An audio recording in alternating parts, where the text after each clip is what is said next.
my second go at this video, because I tried it once and didn't turn the microphone on my camera. This is the first time I'm trying to record with an actual camera and editing it on a computer instead of my phone. Anyways, this video is about the steel bumper that's on this 2001 Toyota Tacoma behind me.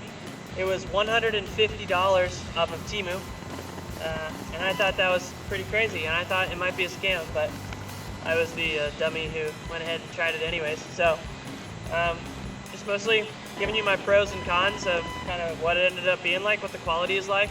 For those of you wondering if you should go for it, but you don't want to take the leap, I'll let you know how it went for me. I have a separate video of how I actually mounted it onto the Tacoma, because this bumper is meant for a Ford Ranger, so I should state that first of all.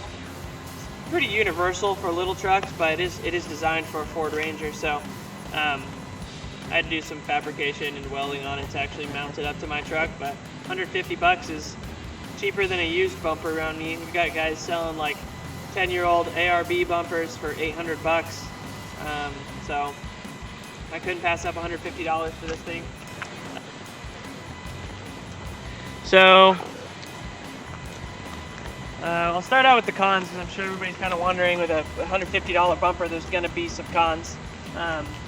There's only a couple major ones, and most of them have to do with the coating that's on it. Whatever paint they used, I think it says it's advertised as powder coated, but it's definitely some kind of paint. It's a nice hard finish. Like I can't scratch it or do anything to it with a rock or my hands. That being said, everywhere that I set the bumper down on the concrete in my shop, or hit it with a piece of metal, or bumped it up against the truck while I was fabricating, it chipped pretty bad, and I'll show those here in a video where there's just some metal, bare metal showing after my project. And the rest is really my bad. I should have spray painted that right away and covered it up, but I didn't, and here we are. So that's definitely a con. When I took a grinder to that coating to start welding on it, it got soft. It started kind of melting. Obviously that's a lot of heat when I'm using a grinder on it, but it did not sand well at all. It is not a hard finish, if that makes sense. It's not rubbery, again, but it's definitely one of the negatives. If you're gonna buy this and have it on a really nice rig, or if you really care about not having those little rock chips, a little rusty, you're gonna want to like rhino-line this real quick or paint over it or something. The coating is hard enough and is quality enough that I think if you just painted right over it, you'd probably be fine with a hard epoxy paint or a rhino-line type deal. The only other con is that the actual winch plate is a little bit thin, and I don't have a winch on it right now to test and tell you, I don't want to ruin my bumper by bending it up, but I wouldn't put a 12,000 pound winch and try to pull a semi out with this bumper, and I'm all for doing stupid stuff. So I do think that I'm confident it would pull the truck around. I think it'd get you out of a lot of binds, but if you're pulling yourself up cliff faces in Moab, if you're pulling a lot bigger trucks out, I would probably weld a thicker piece onto the actual winch plate to thicken it up. I think it's an 1/8 inch. It might be 3/16 right now. Either way, it's not confidence inspiring. But again, easy to weld a nice plate onto that, fix that right up. The only other con is for this specific application on a Tacoma, and I'll show you a video of this too.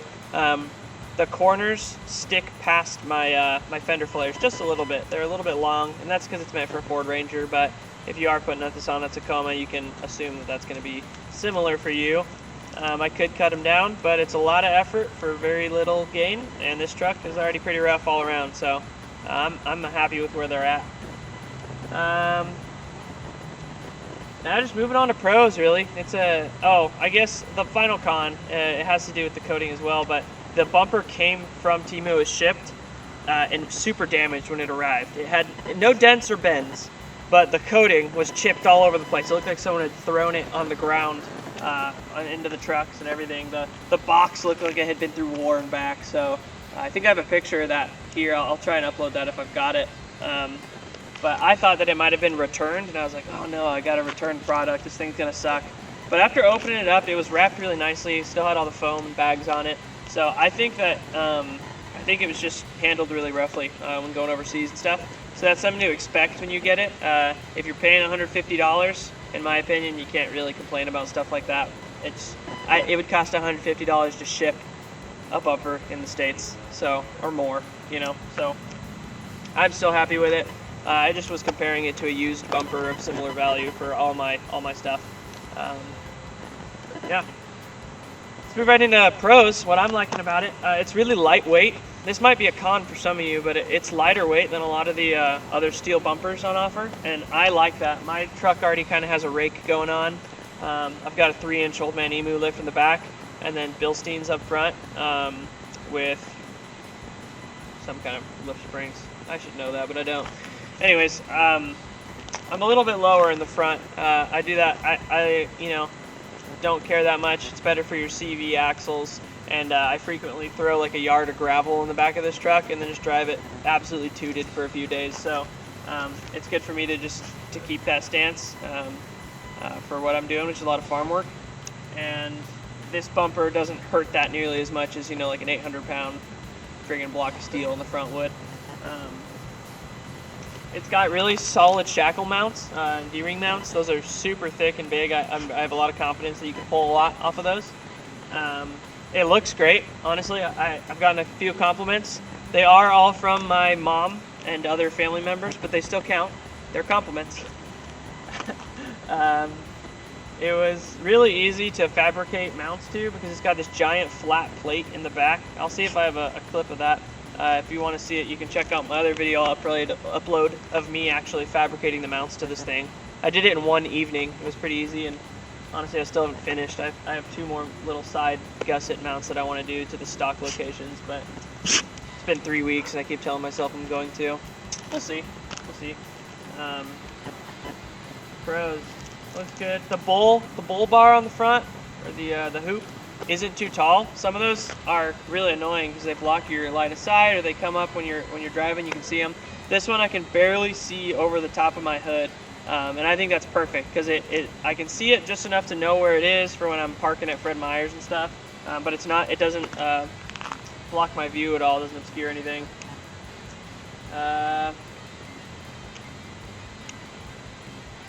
Everything's closed up really nice. There's no like open tube ends. The fenders at the ends are all closed up, welded shut.